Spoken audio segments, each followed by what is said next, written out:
We are live. Guys, we are super bumming it today, but we are carefree. How is everybody? I always wondered if your bills are paid, but you don't really have a lot of extra money for anything else, are you considered broke? I don't think so. I consider that blessed. No stress. Your bills are paid, right? You're good. Hello, Bianca, Pokey, Fizzy. Hello, hello. How is your Thursday going? I pulled up this episode of Nancy Grace because I want to play the newest interview with Steve and what's her name? Christy. And I'm staring at Nancy Grace right now. Her hair is a disaster. Her eyes are like red. I'm like, is she drunk? What the heck is going on here? But yeah, I haven't gotten to actually watch this new interview. I think it came out like a day or two ago.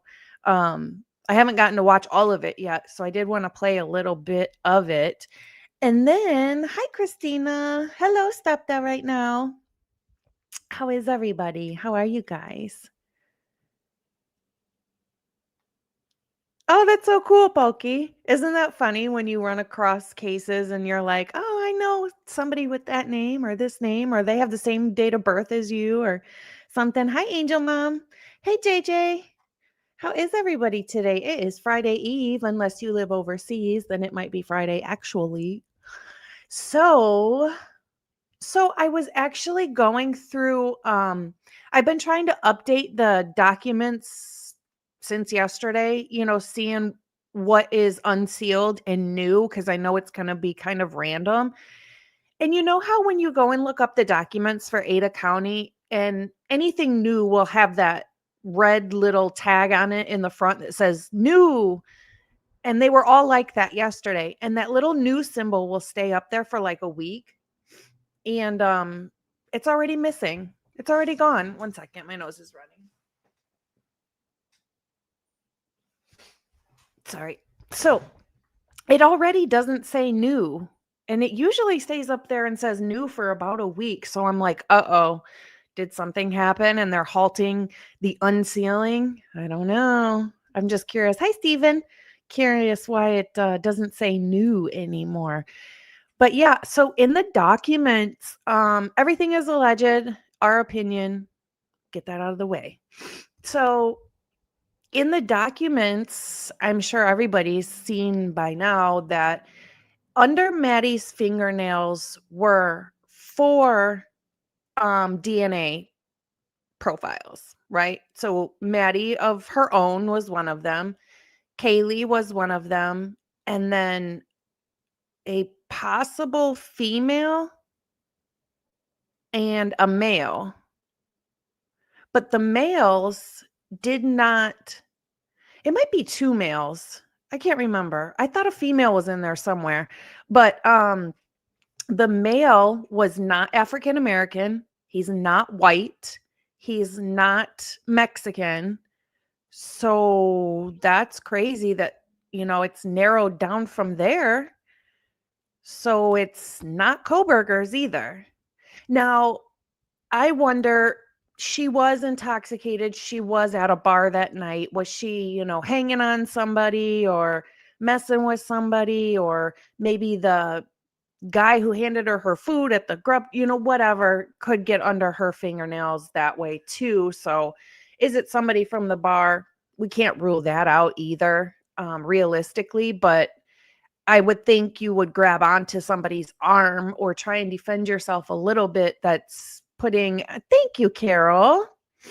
That's putting a sharp force into you, right? I would scratch or spit or anything to get my DNA on them and theirs on me to at least solve my own case, right?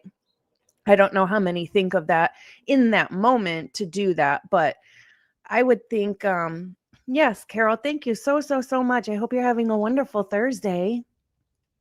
I would think, I don't know, I would think that the unalivers would be under the fingernails of most of them, actually. I'm surprised that with as much fight that Kaylee and Xana had, that they didn't have any unknown DNAs under their fingernails. I find that really, really strange. Sorry, one second. Trying not to sniffle into the, uh-oh, what happened? Trying not to sniffle into the mic, but what in the world just happened? I can't see anything. I lost everything. Can you guys hear me and can you guys see me? Just put a 1 in the chat or something if you can hear me and see me. Hi, Alan. I can see the chat. I just can't see. It just went black. Everything else did. But if you can hear me and see me, then I guess that's all that matters. You can hear, not see. Interesting. Can't see or hear me. Oh, some of you can.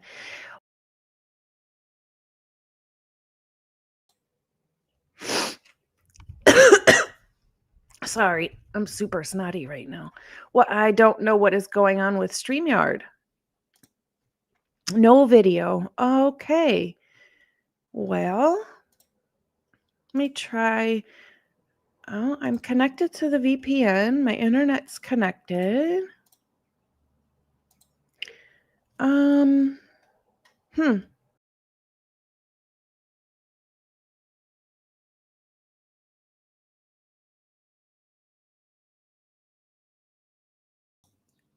Can you hear me? Can you hear me?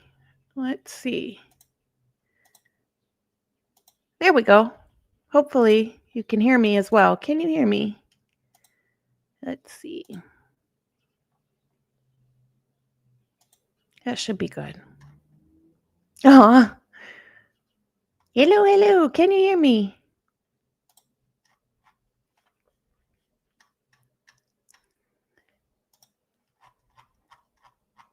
Yep. Okay, good. Good. Everything went black. I don't know what's going on with StreamYard. Anyways, yeah, I just figured with as much that Kaylee and Xana fought that they would definitely have the Unaliver's DNA under their hands, but who knows? Maddie can.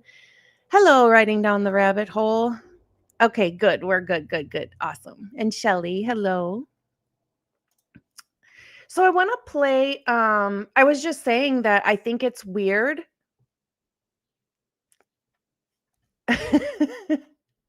Bulky. Hi, Bo. Okay, so I think it's weird when you go to look up the documents on Ada County for about a week. When there's something new posted on there, it'll show a red tag in front and it'll say new. And it showed that yesterday with a couple of the unsealed documents. I think there was like 20 something of them maybe.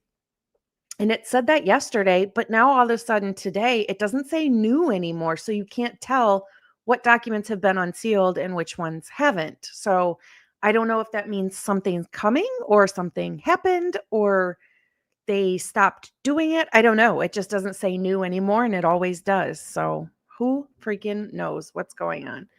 I do want to play these interviews. Oh, before I forget, and you guys might have heard this. I haven't heard this before. I was listening to something, can't remember what it was, today actually, and I heard Steve Gonsalves say that what Maddie told Adam was that Kaylee wanted to get back with Jack. I didn't know that, unless that wasn't actually true. I don't know, but I had never heard that before, that's what Maddie told Adam apparently. And apparently, what is going on? That's so weird. Let me make sure that everything is just in the hole it's supposed to be in and all the way in. 1 second.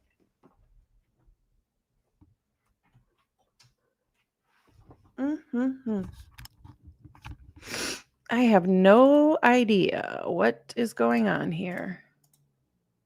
Sorry, guys. I don't know why it's blipping out like that. That's so weird. It's got to be StreamYard because all my stuff is in and good.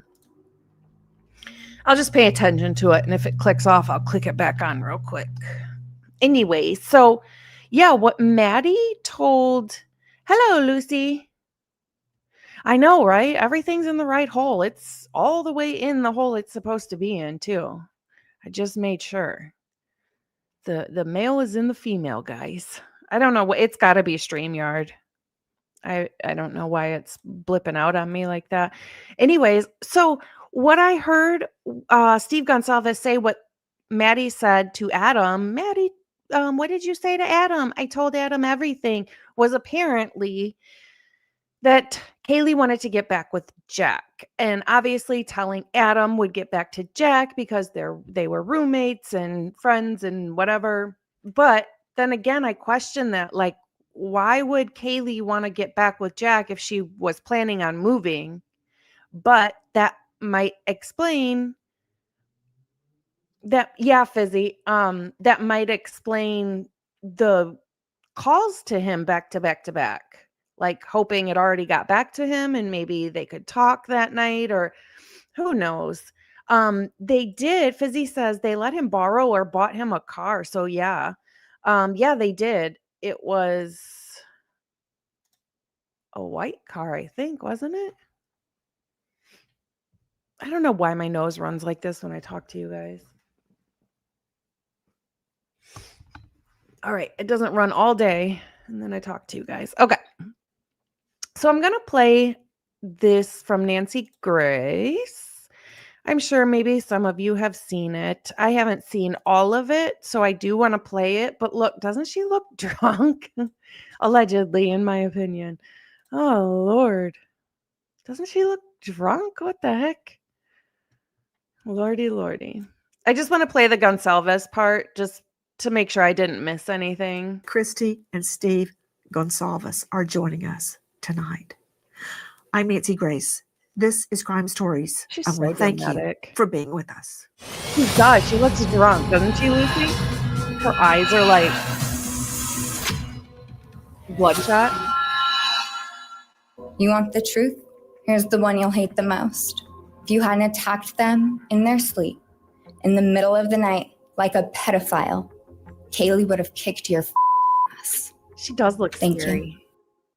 Imagine being able to build an app with your name on it just by I need thinking to about invest it. in premium. I know. Base 40 I keep saying it and keep forgetting. I wanted to open with sound from your daughter speaking out at Bryan Kohberger's sentencing. I got to tell you something. You did something right. The way you have raised your children. Oh, man. Mrs. Gonsalves, weren't you so proud of her? And under the worst conditions. She's so dramatic, and she like gets to say her opinion. So I don't know why she gets to say her opinion, but nobody else gets to. Like she says the most ridiculous things. There's things on here that I know she says that are completely not true. Nobody said that Bryan Kohberger made female students cry. Nobody said that he made people cry. Is it possible? Who freaking knows? But it wasn't said that anywhere. So I don't know where she got that from. She stood strong. Mm-hmm. She has never ceased to amaze me throughout this whole entire process. She has just been just amazingly strong. And when we went to the sentencing, we actually did not know what each other was going to say because we did not want to influence each other's speeches. So we did not know. And it was all new. And she got up there and I was just astounded. I was just beside myself. And no, Angel Mom. Angel Mom says, did JD call back KG when he woke up after many missed calls? Apparently, no. Apparently they had a 17-minute phone conversation, but nobody knows if it was an actual conversation or if it was like a butt dial, drunk dial, and Jack didn't actually answer the phone and maybe accidentally answered it in his sleep, or he said something like that. There was a 17-minute connection phone call, though. Whether they talked or not, nobody knows. He did not call her. And you know what else I think is crazy is these two people on the screen, when they found out about their daughter's unaliving and horrific unaliving, they did not even drive there. Like, my parents would like that's the first thing they would do is get in the car and go. Like, I just find it strange they didn't. They really didn't.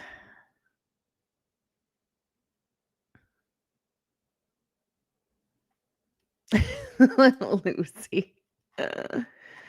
Oh my God.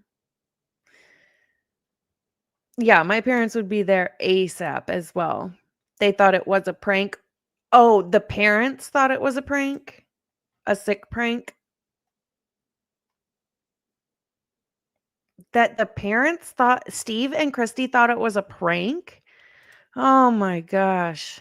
No kidding. They need to read the docs. And then when she was done, the audience or the courtroom clapped. Do you guys catch that? She says the audience, like it was an audition, like this is all a play or a movie.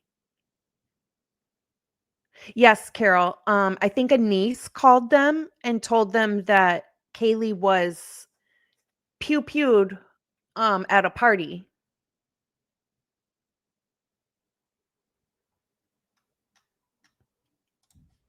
Yeah, so did you guys catch that where Christy says the audience? I mean, the courtroom. And it was like, is that normal? I don't think people normally clap, but it was very surreal. It was very, oh my gosh, what happened? And then, I'm like, I have to hear that again. It was just so good.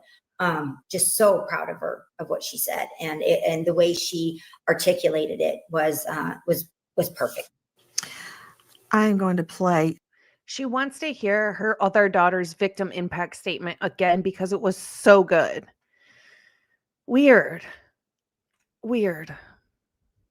I thought it was a victim impact statement was supposed to be about how it affected your life, not sitting there like making fun of the supposed unaliver. I thought that was weird, and I thought it was so strange that everybody was clapping and that Hitler had zero control over his courtroom. It's weird. My opinion, sorry. Some of your daughter speaking, but as I'm looking at the two of you sitting there so close together, connected, clearly connected, when marriages face the slightest problem, like you don't have enough money, or there's an illness in the family, or just any number of things, marriages break apart. But under the single worst thing that could happen to a mother and a father, the death of your child, which most of us can't even imagine. Yes, Jeff, it could be a slip for sure. Like we all do that. I get it. I really do. And I think I get it. And that's why you put those things, because I got thick skin. But yes, everybody slips. It could have been a slip. Absolutely. It's just a strange slip with the case. You know what I mean? Like, and some people thinking that this is a psyop or whatever. Audience was a weird slip, I guess. Just noticeable is all. You two seem even stronger. You seem even closer. How is that happening, Christy? His close. I honestly, it has brought us closer just because the pain and the anxiety that we have had, or especially me, Steve has just been so amazing. He's been so gentle with me. He's given me grace. He's given me time to heal.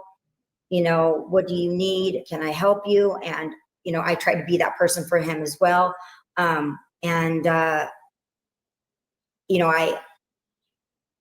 Sometimes I just need a hug. When he gets home, I'm like, I just need a big hug. And he just wraps his arms around me, gives me this big old hug, and I just feel better. And I mean, he's been my husband for almost 30 years and, 5 kids. And he's the epitome of an amazing man, an amazing father, amazing husband. Apparently the reason Jack didn't call her back was because he thought it was a booty call. Here's my thing. He told one of his friends he didn't answer and he didn't call her back because he thought it was just a booty call and didn't want to deal with it or something. Like, okay, yeah, right. Who doesn't? What college male is going to turn down a booty call? Number one. Number two, he told the police he was sleeping, and that's why. So now, to be completely fair, I don't think Jack D did this. I really don't. But it's just weird. Like, everything about this case is strange. The actions are strange. Why didn't he call her back? Was it because he was woken up by somebody saying, hey, something happened at your ex's house, the cops are there? Or was he already awake and just didn't call her back? I don't know.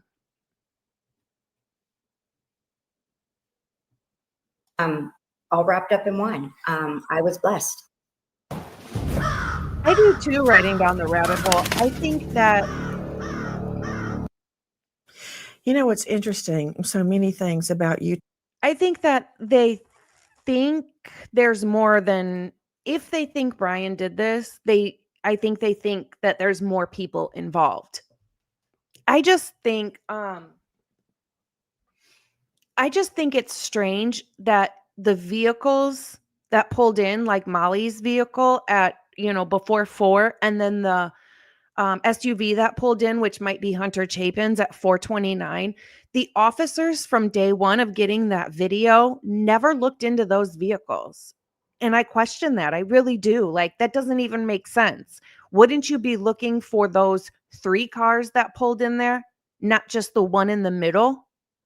Why would you not look for those? And that tells me, like, they knew, they had a plan. They knew what they were doing. And that's why. And I think the officers were thinking in their head, why waste our own time if we already know what we are going after here, what we're planning, what we want to happen, the narrative.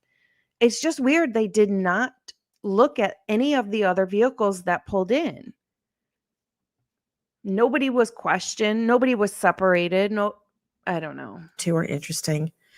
And so many millions of people have been watching you at a distance. And I'm just so honored that I get to actually talk to you, not just watch you in a courtroom or on a camera. I love this comment, Bo. Why did Dylan not return Olivia's call ever? To this day, she has not called her back, not responded to any messages. She hasn't said a word to Olivia. Dylan has not said a word to Olivia. Is that not strange? Wouldn't you, as a roommate, let's say they only knew each other for 3 months, which could have been true. They might have met a little earlier or not. I don't know. But let's say you're only friends for 3 months and your friend of 3 months passes away and their family member just wants to reach out to you to get answers because you are the only person that supposedly saw this person, and you don't even respond to give them any type of closure that they could possibly get ever. No response ever. That's weird. That is weird. I think that they don't speak because they're afraid of it being torn apart and them being criticized because they're not smart enough to come up with a story that doesn't sound like 3 people are in the house when they're just trying to make it sound like one person was in there. And Dylan, honey, baby, why do you have blood in your room? Camera. Mr. Gonsalves, you have been very outspoken throughout this entire nightmare. And a lot of people have Exactly. attacked Miss you. Anonymous. I don't get it. Do you even care what they say? I hope not. No, it just rolls right off my shoulders. I played sports my whole life. I'm used to like constructive criticism, so that I'll take to heart. And sometimes I will misspeak or I'll say something that I'll take back because I got my facts wrong. But I'm defending my children and my daughter and my wife, so I don't really take to heart them. I know that there's going to be some people who side with the other side, and I just keep it at that. I think they have more in harmony with evil than they do good, and their actions reflect that. So I don't waste my time on them. Well, Mr. Gonsalves, our family, the Grace family, has a very old saying. I think she had a facelift, and I think he did have Botox, Christina. I think you're right. Because his forehead does not move like it used to. Wow. I wonder if they gave any of the money back for the trial. Screw them and the horse they rode in on. So that's my legal advice to you. I want to circle back to your daughter, who was absolutely amazing. And you know what? That doesn't just happen. And apparently, the 20-something wounds of Kaylee's, most of them were her face. Like sharp force into her face were most of those 20-something, other than her liver and clavicle thingy, clavian. She's amazing because you raised her to be amazing. She didn't just come out that way. She has had years of you as her example. What am I Personal. talking about? Listen. You thought you were exceptional, all because of a grade on a paper. You thought you were elite because your online IQ test from 2010 told you so. All of that effort just to seem important. It's desperate. There is a name for your condition, though. Your inflated ego just didn't allow you to see it. Wannabe. Oh, okay, Pamela. Thank you. You act for like that. no one could ever understand your mind, but the truth is you're basic. You're a textbook case of insecurity disguised as control. Yes. Your patterns are predictable. Your motives are shallow. You are not profound. You're pathetic. You aren't special or deep, not mysterious or exceptional. Don't Right, ever get Carol. it twisted again. True. No one is scared of you today. No one is intimidated by you. No one is impressed by you. No one thinks that you are important. You orchestrated this like you thought you were God. Now look at you, begging a courtroom for scraps. You spent months preparing, and still all it took was my sister in a sheath. You work so hard to seem dangerous, but real control doesn't have to prove itself. I love her. She looks so drunk. Oh my goodness. I think it's a little comical. No hate or shame or anything like that to victims or victims' families or anything. I just find it a little comical that she prepared so hard and tried so hard for that speech to the audience and the patsy to to the court. And I think that rather than her making Bryan Kohberger mad, I think it made her mad that she didn't get a rise out of Bryan Kohberger, not one flinch of a muscle for Bryan Kohberger. And I think that made her mad instead of the other way around, which she was hoping to accomplish. Did you have any idea what she was going to say, Christy? No, we didn't. We didn't share our speeches with each other because we didn't want to influence them, and we were writing them up to the minute, literally like editing and adding and taking away. So no, she got up there and she flipped the table. I mean, she flipped it all upside down. We were like, oh my goodness, and she did great. People love her, and so true, we Gabby. love her. She's our oldest girl, our oldest child, and she's been through a lot with us, being the oldest. So she's very resilient. She's very brave.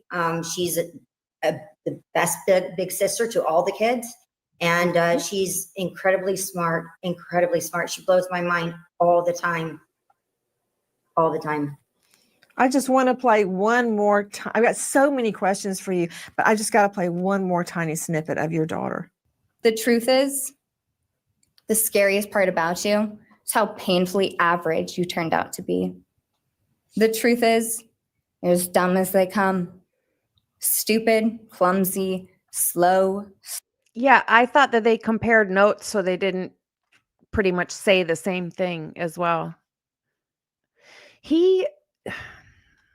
Steve Gonsalves does not tell the truth. Like, he's been caught a lot of times not telling the truth. I think some of that was because of what the prosecution told him, but some of that I think was his own, like, sprinkle of Gonsalves on top of it. I don't think it was true. It was just what he thought. I think it was more his opinion and what he thought or pictured or something. But a lot of the stuff he said did not end up being true. And I think people sometimes, not you guys, but a lot of guilters, I think, forget about that. And then come to find out, a lot of the things he did say that people thought was true came from the prosecution, and they were lies. I mean, look at, for instance, the beanie.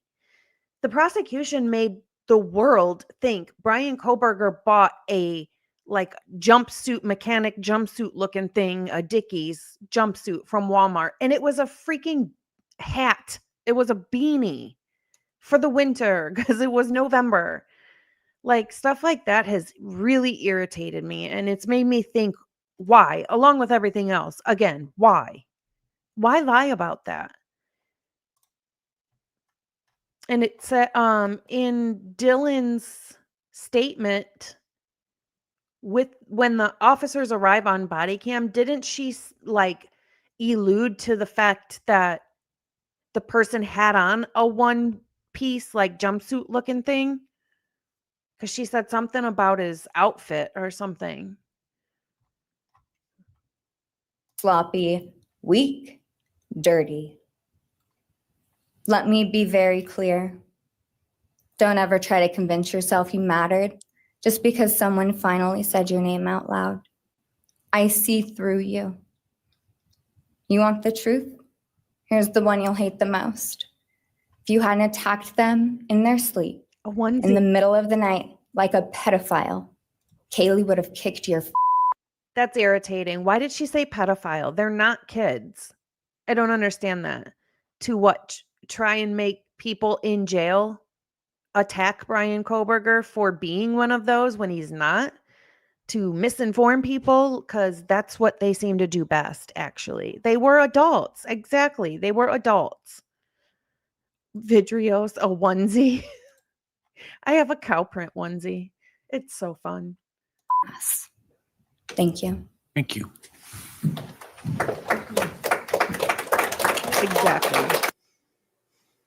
Exactly. And all over the world, people joined in that applause. She's amazing. Steve, did you have any idea? I don't think any of them were sleeping, to be honest. I really don't, especially if it was said. I mean, stop clapping. Stop clapping. I don't know. I don't know.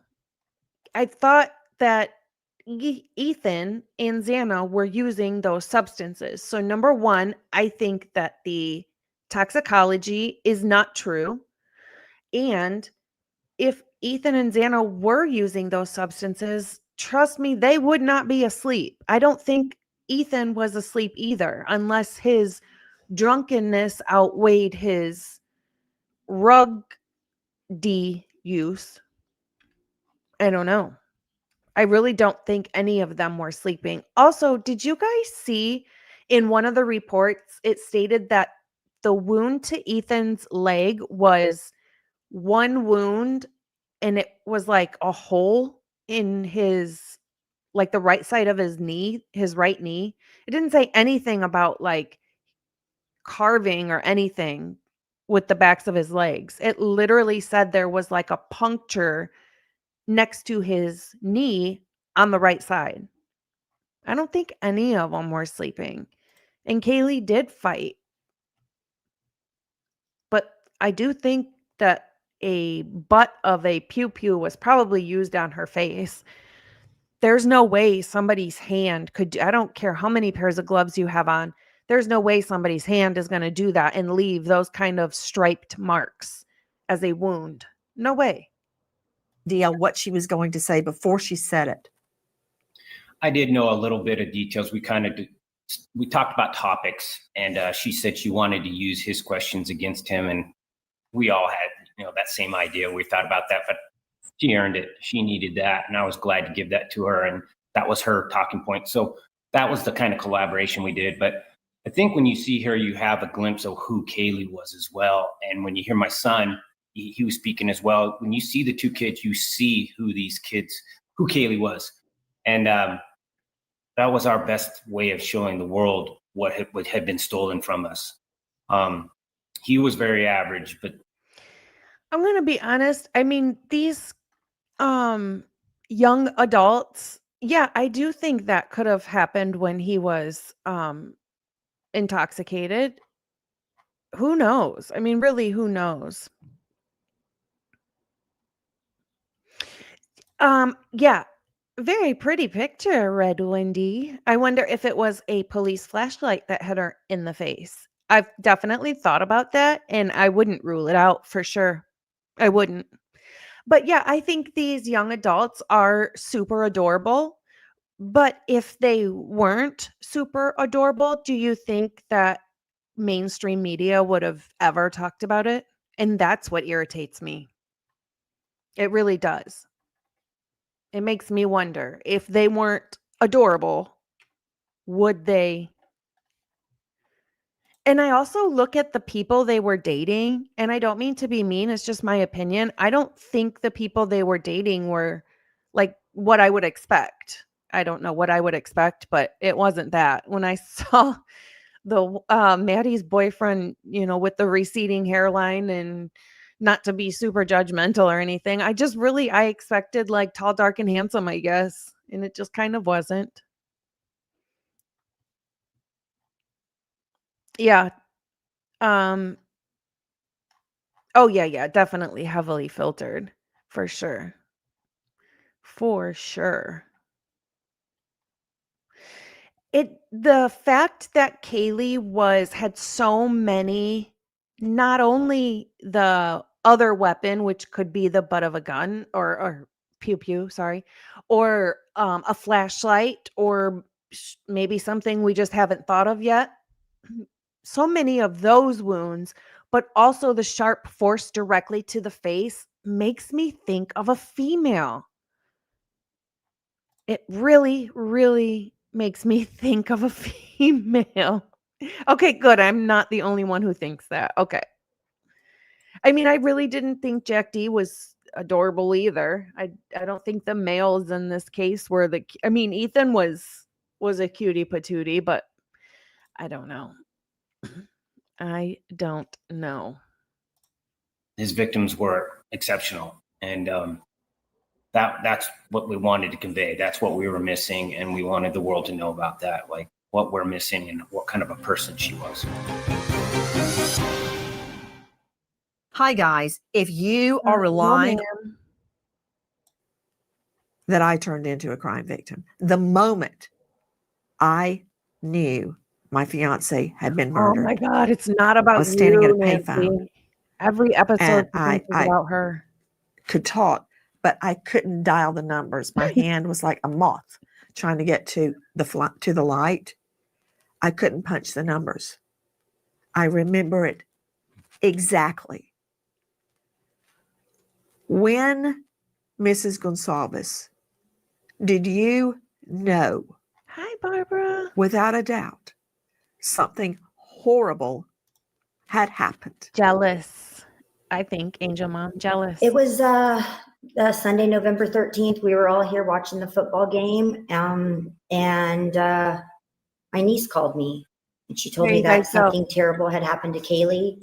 Her cousin or her husband's cousin went to U of I and something was going on. And she believed that Kaylee was dead. And I threw my phone across the room and I started calling Kaylee, and her phone was going straight to voicemail. So I started calling Maddie and nothing. So I called Olivia and got Olivia on the phone and told her what was going on. But we were still trying to stay calm, saying, it's going to be okay. It's going to be, something just is wrong. Well, as the hours went by and we called police stations and hospitals and we got nothing, no information. But we see her house on TV and it's cordoned off with yellow tape. I knew in my heart that something terrible had happened. But for sure, when the sheriff showed up around 5 and came to the door and told us there was 4 homicides. Mrs. Gonsalves, I don't know who asked for the FOIA for when they were notified, and I've heard other channels be like really pissy about whoever did that. But honestly, I think whoever did that to see if they were home, right? I think other people are thinking that somebody FOIA'd to see their reaction. I don't think that's why they FOIA'd. I think they FOIA'd it to see if they were actually at home, or did they drive there and not say anything? Because of the 911 call, it sounds like Steve is in the background. I think that's why somebody would have FOIA'd it, not to be a jerk and hear parents be upset. I think it was just to check if they were actually home. Yeah, I don't know why ours either. Right. Why would they not drive there?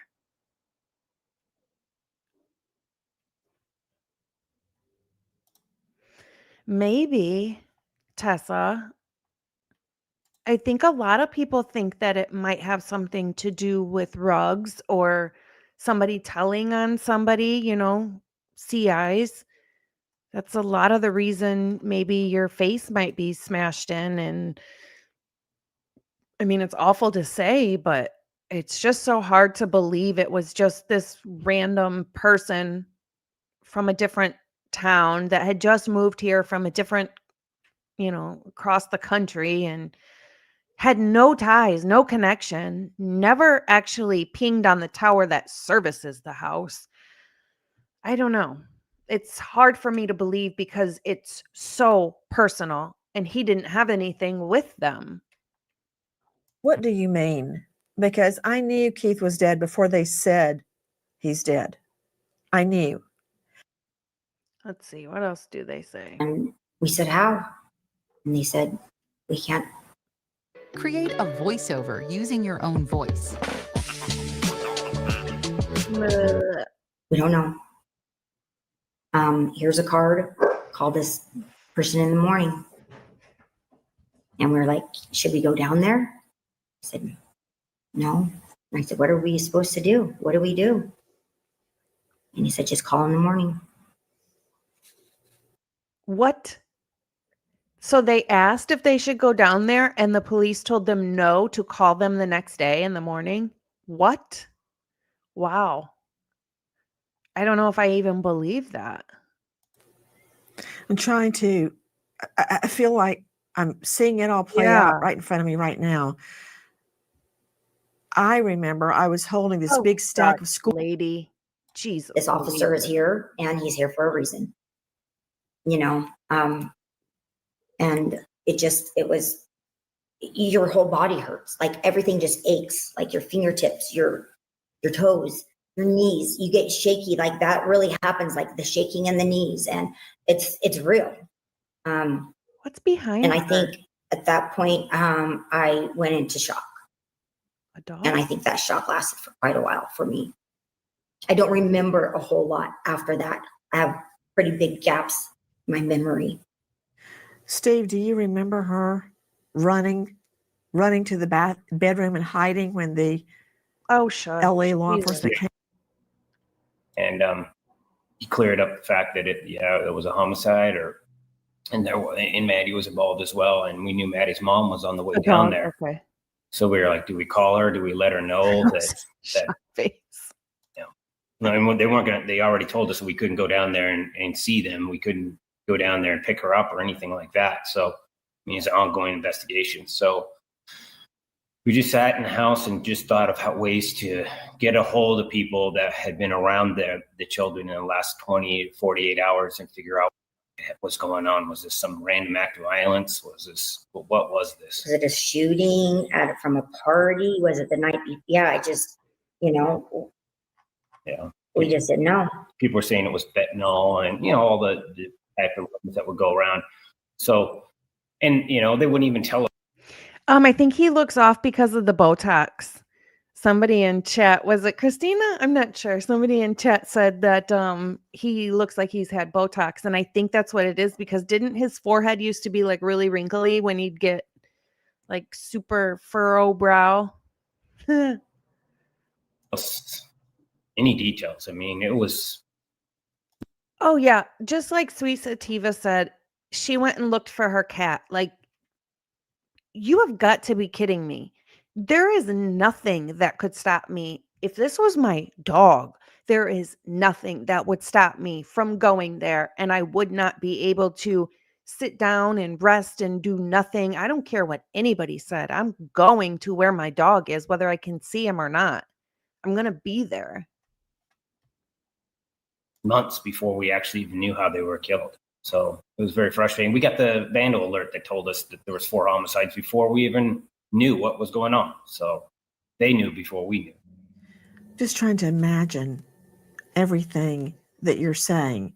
And the officer gives you a card when you go, well, what do we do? He goes, well, just call them in the morning. It's almost like a bank with banker's hours. You can get back to them in the morning. So what do you do all night long when you have this knowledge and you can't go there? There's nothing you can do there. What did you do that night? I did not sleep at all that night because after what we were, going through, I also called Olivia, and she lives down in LA, and she threw her kids in the car, and her husband jumped in the car, and they drove up here. So they drove through the night. That was about 5, 6 o'clock at night when they left LA. It's a 20-hour drive. So, I was worried about them driving all night, as well. And I just couldn't sleep. And my mind it went crazy. I went crazy. We knew that Kaylee had mentioned being stalked even right up until the weeks that this had came up to that. Did they ever identify her body? I'm going to assume no. The reason I assume that is because they didn't know what she looked like. They didn't know what happened. They didn't know how many wounds. They had to ask if her teeth were knocked out. Like, who identified her body then? If they didn't go anywhere, who identified Kaylee's body? So I felt like I kind of wanted my family to be focused on something other than just the devastation. So I was like, you're finding out information, get a hold of a neighbor. And the more information that we found, it just felt like that was at least something to grab, that something we could control, go away from just being victims to being investigators of what happened. When did Jack D go to their house? Was it days? Was it a week? Because he didn't call them either, did he? An aunt? Sherry, you think it was an aunt? Why, as a parent, would you not identify your own what? That's so weird. To our child. And we did find out a bunch of things that those 48 hours from people that were just reaching out and saying, hey, this is what I know. I was right across the street. This is what's going on. And we just went from there. I remember what you said, Steve. Listen. Within hours, we had your white car on the camera. We knew from the very beginning we had you. And see, that's not even true. Wait, to give a victim impact statement, do you have to do an oath? No, I don't think so. I wish they did, because then he could be arrested for perjury. Perjury. Angel Mom says, any info about victim smartwatches? It could be helpful. So, no, I don't think they got anything from the smartwatches, but Shannon Gray called the officers and said something about Kaylee's Apple Watch, or finding one of Kaylee's Apple Watches in her stuff, and was supposed to bring it to law enforcement, but never did. So I don't know, I guess, or maybe he did, and law enforcement was trying to say that it wasn't in there, so we can't use it. We don't know it's her, something like that. It was something weird with the Apple Watch. I don't remember if it was on the Gonsalves end or Ellie's end, law enforcement's end, for saying, no, we can't use this because we didn't have it at first or something. I don't know. But it would have been extremely, extremely helpful to have their watches.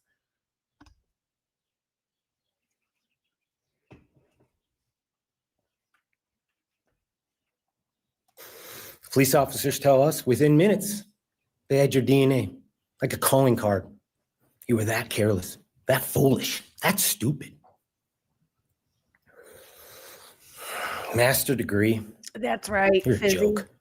Thank Complete. you, Fizzy. They were waiting. Shannon Gray, their lawyer, said that he took a video of finding it.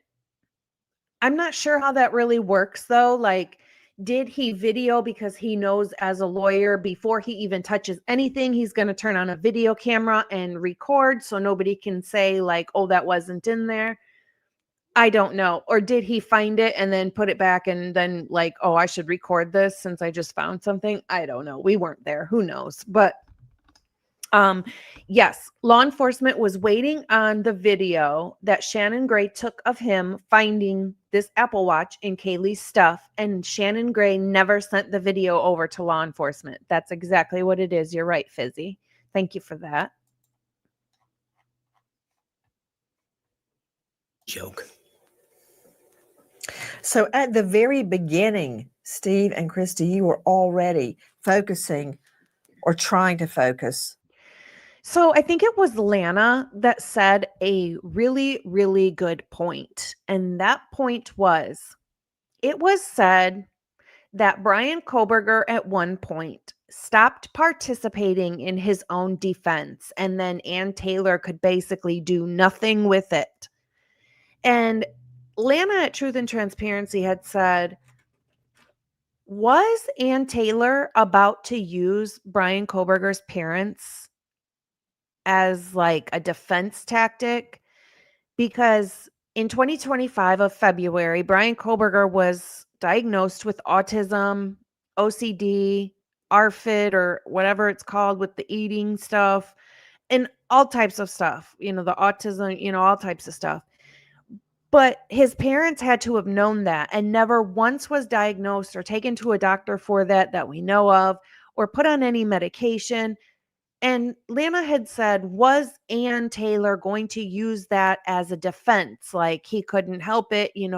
They knew he had these things that should have been medicated and, they didn't do it, whatever. Kind of like a Casey Anthony tactic, like, oh, my dad R-worded me, blah, blah, knowing that it's not true. Anyways, you know how Bryan Kohberger is about his parents, like, off limits. And I think that could be when he stopped participating in his own defense. And then there was nothing that Ann Taylor could do, really. Yeah, I did read that community post. Yep, it does make a lot of sense. It really does.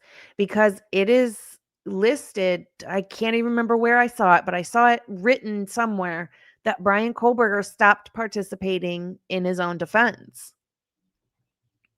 So it could be that she was going to use the parents as a defense tactic, and Bryan Kohberger was like, no way. Off the pain and focus on what happened and finding the truth. Yes, because Jack actually wound up coming here because he left Moscow and he came here, and obviously he was there at the scene and stuff. So he had heard what Dylan was saying. So once he told us that. Carol, it is a community post. It was made by Truth and Transparency. Her name is Lana over at Truth and Transparency. She made a community post basically just saying what I just said. That's where I got it from, was her post about using his parents as a defense tactic because they never medicated him or took him to doctors to get help for all these things he was diagnosed with, like, in a flash in February. And I don't think Bryan Kohberger would have let that happen to use his parents as a defense tactic. And that's possibly when he stopped participating in his own defense, because that happened. He stopped participating in his own defense. And that's when the guilty plea came about. Because like I said, the officer said that it was a homicide. They were murdered. But then Dylan was saying there was a masked man in our house, and there was somebody in the tree and all this. Maybe Latitude. Latitude says, do you suppose the G's are afraid to go to Moscow, just like Bethany is afraid to come back to Idaho? Just wondering. I think it's possible, but didn't Steve Jr. continue to go to school there after this? So I don't know. They could be. I thought that Steve Jr. continued to go to U of I after this, and Ethan's brother and sister too. So stuff, and it quickly was clear that maybe this sounded like a stranger murder, not like somebody they knew or whatnot. So it really changed things. It felt like just a huge violation, and we just were like, we've got a murder that. And at that time before, I just kind of thought they were going to get him. It was some kid. He went and he shot up the house or something, and they got him. He's walking down the street, and I just kept waiting for the news to say they've arrested somebody.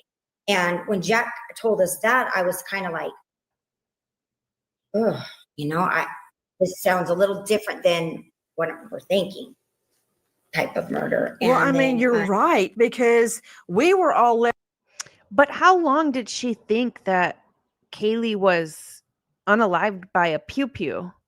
How long did she think that? Somebody stop her. Oh, I love The Big Bang Theory. That's a great show. Oh, for sure more than one people did this. Hi, Susan. Good to see you.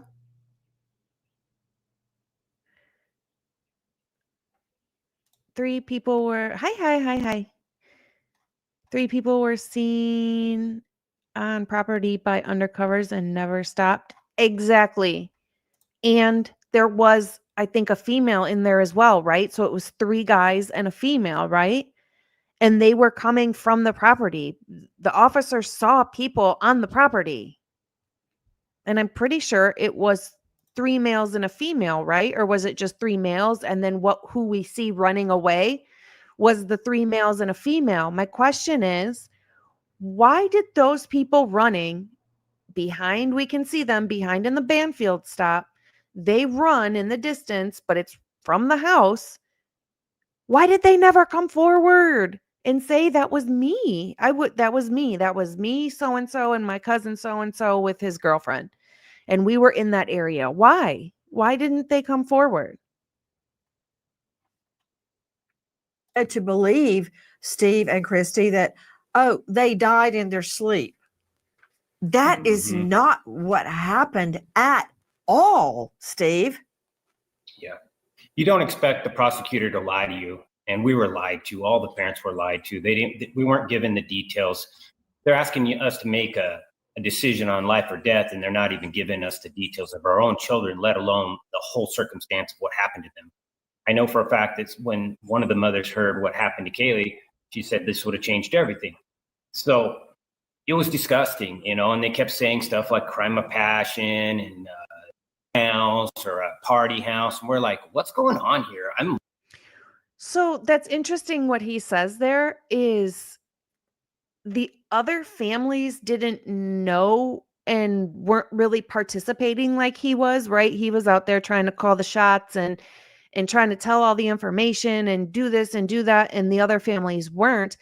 And he just said there that the other families didn't know what actually happened to Kaylee and how much worse it was. And had they known that, they would have thought differently.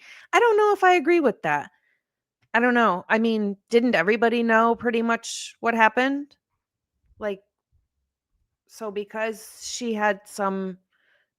fought back, that's probably why, she got so much back at her, right? Because she's fighting. I don't know. Oh, thank you, Bianca. One gifted. Yes. I love that picture. That is so cute.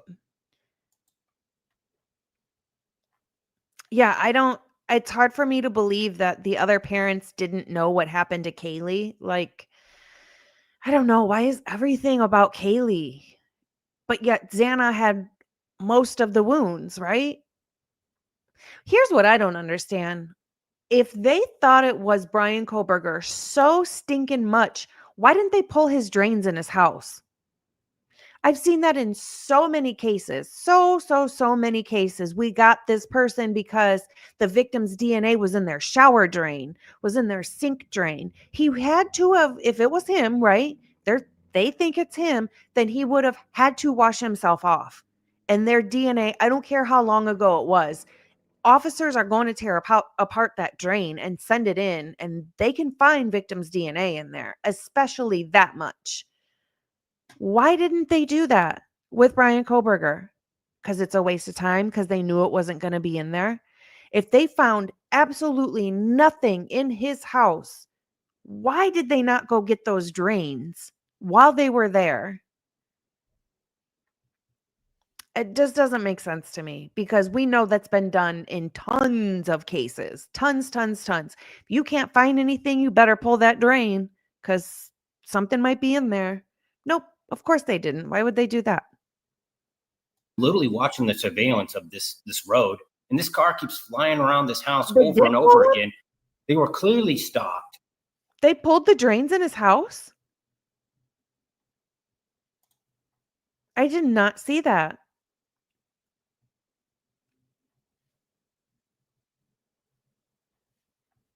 They did pull the Big Red says they pulled the drains in his house and there was no evidence. Wow, where did I miss that at?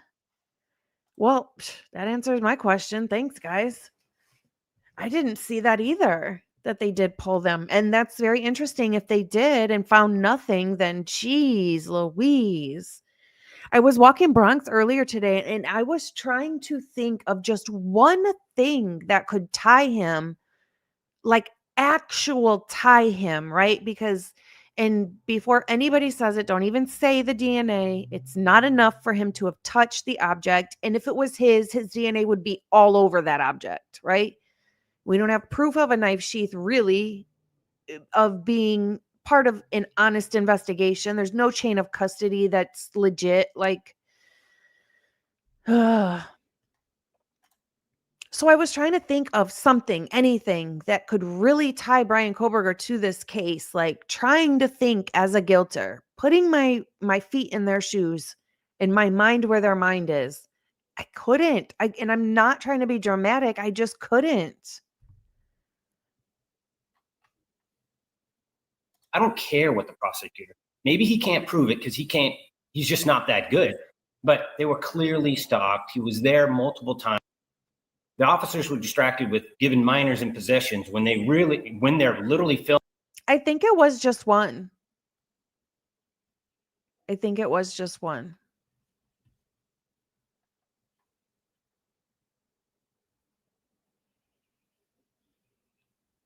Yep.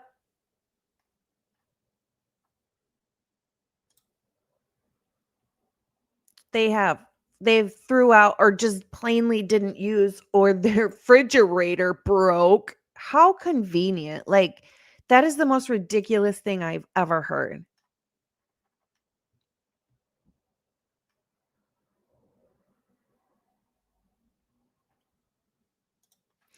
Don't understand how Hunter could actually walk the officer upstairs and walk into the room again, known they were already unalived. I would let the officer find his own. Couldn't see. Right, exactly.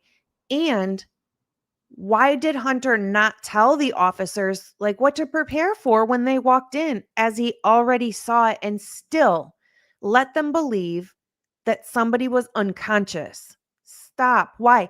And then why was no red fluid tracked through the house by anybody? Not the officers, not the victims, not Hunter, not anybody. Or was it and it was just cleaned up?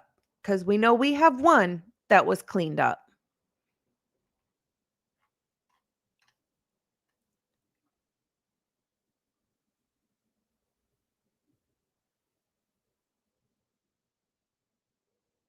Yes, Fizzy. Fizzy says, if Bryan was in the house because of the sheath, right?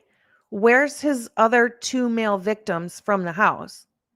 because clearly 2 males left with wounds. Right. You wouldn't get male red fluid on the handle or anywhere else, right? In the glove if it was just one person, right? Even if Bryan Kohberger was there because of this sheath, which I don't think is true. I'm not saying the sheath wasn't there. I don't know that. But his DNA being on there, they say, whatever. Then where's the other, right? Who is the other people? Who's the other males? Because it wasn't just him then.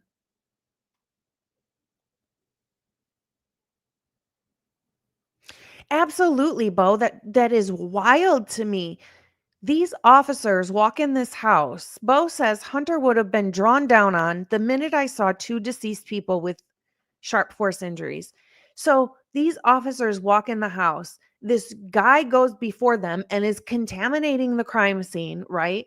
And they don't know it yet because he didn't tell them conveniently. And then you see he has a sharp force weapon in his hand, and that's their wounds. How was he never in that moment? There's not one officer that was like, whoa, wait a minute. Wait a second. Like, where were you? Did you do this? Like, nothing. Nope. Nothing. Wild.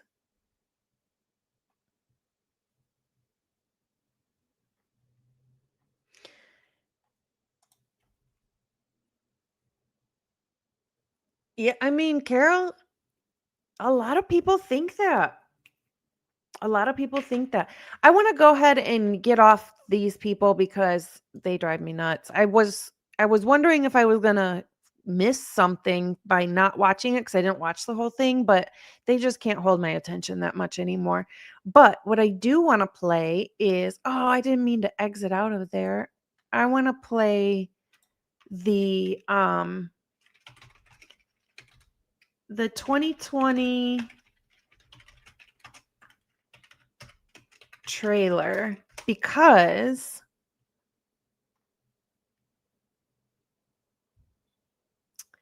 this one.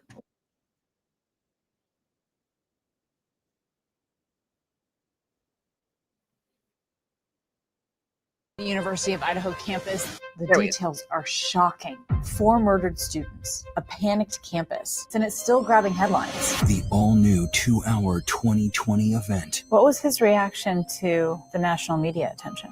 He was very surprised. Really? What did he tell you? Friday, We were college kids. You're like, nah, nothing's gonna happen. Everything was so normal in that home on King Road. Nobody could have imagined it was about to become a house of horror. There was a lot of us just sitting in silence, in disbelief. I can't breathe. I can't think. I can't stop shaking. And then what happened next? I went into the house.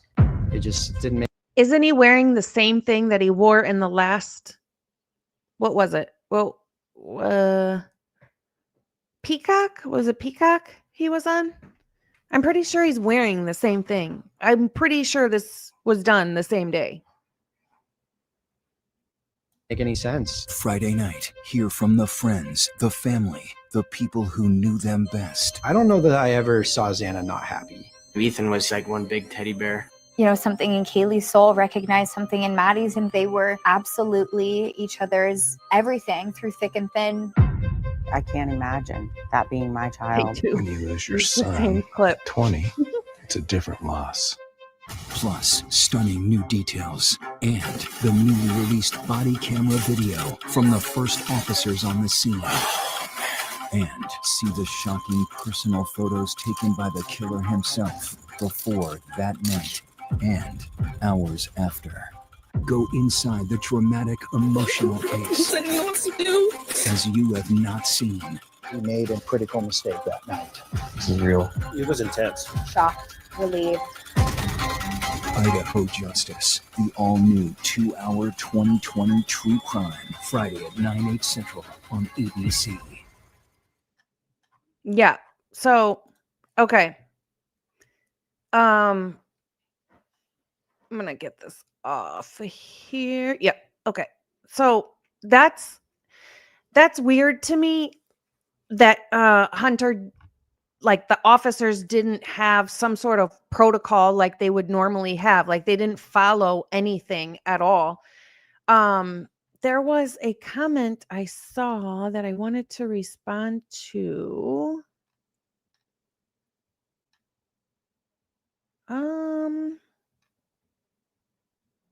Oh, no, that's what I was going to say. Did you guys know where they got supposedly the DNA was from the female part of the class, not the one that snaps, not the part that snaps in, but the part that it snaps into? Like, how would you even get DNA right there? I mean, if it was like his and it's just laying around or whatever, he bought it, then it would be all over the sheath, not just right there. And that's a very strange spot to get it in. Very strange spot. And I don't understand why they are saying his selfies are like so horrible and so creepy. People don't take pictures of themselves to like compare, especially knowing he's got an eating disorder type of thing going on.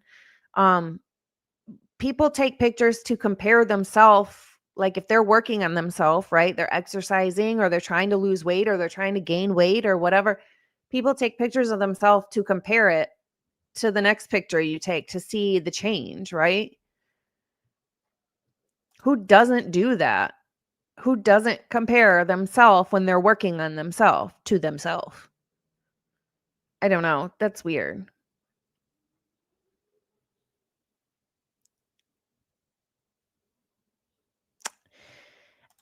Yeah,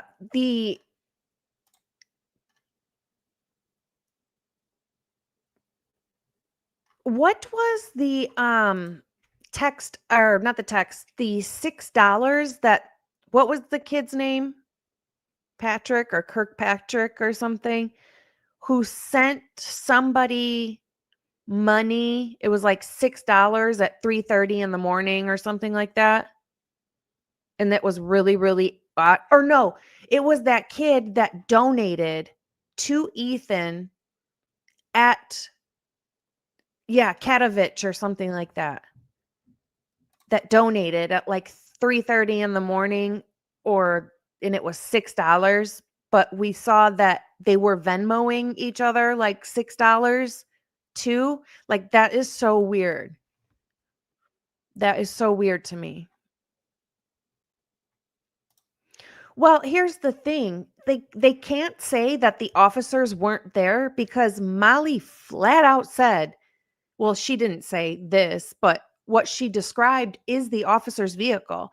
That vehicle she saw with the person she saw driving it was 1000% the officer's vehicle. And that would have been the same time that they're claiming this white car was Bryan Kohberger's, right? So they can't deny that the officers were in that area. Yeah, if it was the grub truck, what was everyone paying $6 for? I don't know. I think it's strange. Let me refresh this page one more time. I want to see if it says anything new. The only thing new now are the special investigation stuff. That's the only thing that's showing new. So strange. Super, super strange. And I've been looking all over today to see, like, did he put in an appeal yesterday or whatever? I don't see anything. I don't know. I think this is so weird. I also want to know how much money the Gonsalves family gets for doing all these interviews, and the other families too. I'm curious. I just think it's really, really impossible for one person to do that and then not track any of the victim's DNA into their vehicle, right? So you're trying to tell me he stood outside and changed his clothes and then put it in something that doesn't leak and then drove around with that, knowing how many times he got pulled over prior to this, that he was constantly getting pulled over. He had 87 million parking tickets and didn't get an ounce of DNA in his car, in his trunk. No way. No way. Yes, we do know that, Red Wendy. She is not the sharpest crayon in the tool shed, if you know what I mean. Nothing's going to come out of that investigation. I really don't think so. I mean, I think it would be pretty simple. Wouldn't you just ask Steve Gonsalves, like, who told him the information? And then go to that person and say, was it you or who told you? Boom, there you go. It couldn't have been that many people.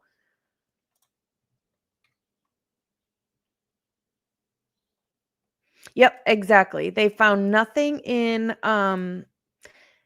his car. They found one pet hair in his apartment that was under a used mat that he had under his keyboard for his computer, and it was a cat hair.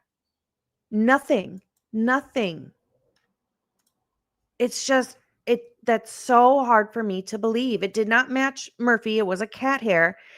And did you guys see how much dust was on his computer? For somebody who apparently was supposedly using this computer all the time, it was full of dust. He was not using that computer. And I find that very, very strange. And then we've got reports of after the crime, some people were saying, oh, he changed so much. He was, not clean shaven anymore and he wasn't participating. And then another person will make a report saying, oh, he participated so much. He was so into it. And he was being nicer to the females. What also drives me nuts is the people saying that, oh, we made a tally to see, if Bryan Kohberger was late only to the female professors' classes and not the male professors' classes. Okay, but you didn't give us the full story here. What time was it? Was it the first class? Was it directly after lunch? Because stuff like that makes a difference. You can't just say he was late to females' classes. Well, it could have been a class directly after lunch. It could have been the first class of the day and he's not on time. A lot of people with ADHD are not on time. They were absolutely stalking Bryan. I don't know. Though that DNA is you're triggered by the word dust.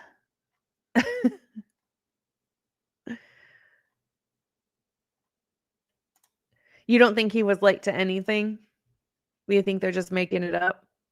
I think that there are people who interject themselves into big cases or big anything, right? Anything that's big, that's worldly known. People will interject themselves into the case. Like, why were you keeping track? Why were you paying attention to him so much? Like, if there's that many problems, why didn't you try and get him some help then? He was marked from the beginning. Why was he being pulled over so many times?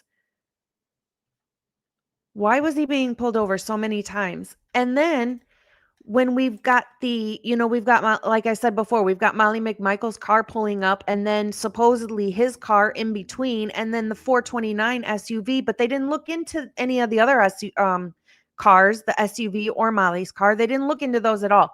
They were not looking for those vehicles. There's zero reports on them. Just the white car in the middle. Why? The SUV pulling up could have been picking up, dropping off, anything. Same with Molly McMichael's car. They didn't look into those, not an iota, nothing. Why? It was close to the same time. Drives me nuts. It's like it was an obvious pinning it on him. I wouldn't be surprised if that car is not a white Elantra at all. I would not be surprised. Yes, John. Whoops. Yes, Carol. For sure. It's just so corrupt. And I just want all the real answers. Bronxy's eating his food right now. He was just about to start crying to go to the PARK, but he's eating right now. So I'll let him finish eating. It does give Karen Reed, and it makes me wonder what would happen if Bryan Kohberger was able to pay for good lawyers. I think this would have been taken to trial, and I think he would have been found not guilty very quickly. It would have been like a 30-minute.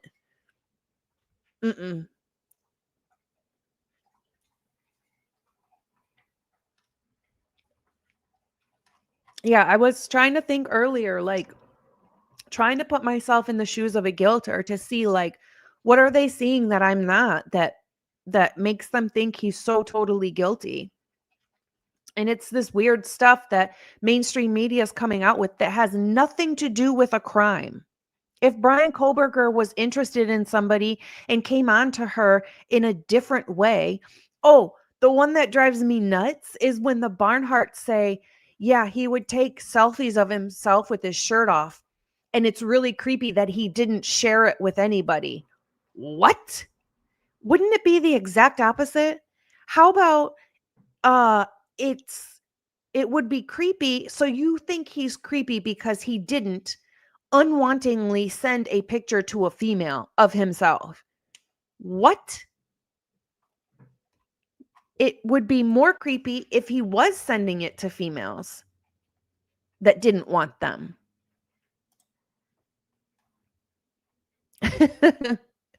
Heather. Oh my gosh. Yeah. Yeah, the Barnharts. They were saying that it's weird that Bryan Kohberger took selfies of himself, especially with the shirt off, and didn't send it to anybody. That's why it was weird. No, it would be more weird if he was sending it to females and they didn't want it.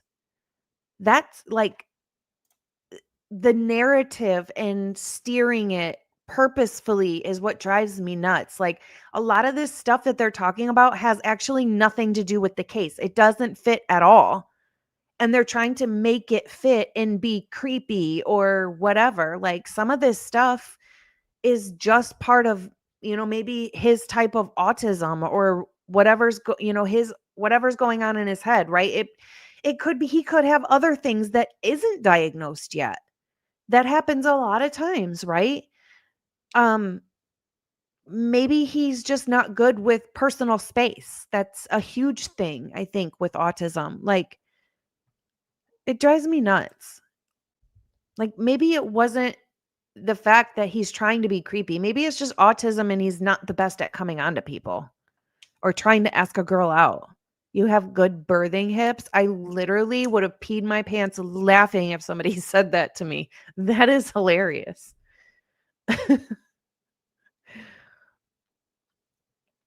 I do too. I want to see the rooms. You don't have to show us the bodies. It has nothing to do with the bodies. Show me the room. I do want to see their clothing, though. I want to see their clothing because I think that would tell a story as well. I think a lot of people are socially awkward. I think a lot of people have little sprinkles of some sort of being on the spectrum in their own way. Right. We saw Jean Monnet. We saw OJ's stuff. We look at Travis Alexander. That was a high profile case. And we saw him with no blurring. What is the difference here? They're not following the same that they do with other cases. And I think that's what makes people question, is this even real? Show us their clothing. Why can't you show us that? Why can't you show us the room without the bodies in there? They can't even produce the knife sheath. They can't even show a picture of it. Give us the body cam where you walked in and saw it. The first person, not Payne the liar, the first person, Schneider or whoever it was.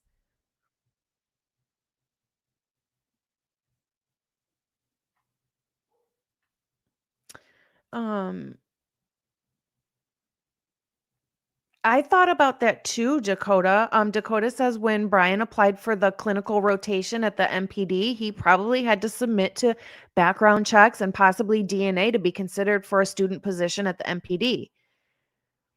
MPD probably hated his application. Here's my thing. He got so far as to he got an interview, right? So don't you have like phone interviews first and then the actual face-to-face interview? And then Gary freaking lied about it. He sent email when they arrested Koberger and all this stuff. He sent emails to his staff. I don't remember the other people that I interviewed other than the girl that we hired. Can you send me the information on them? Like, you didn't remember Koberger. So then why'd you go on the news telling everybody you remembered him and he was weird? You obviously didn't, because you were asking your staff to provide you the information on it because you didn't remember. Hi, Donna. Good to see you.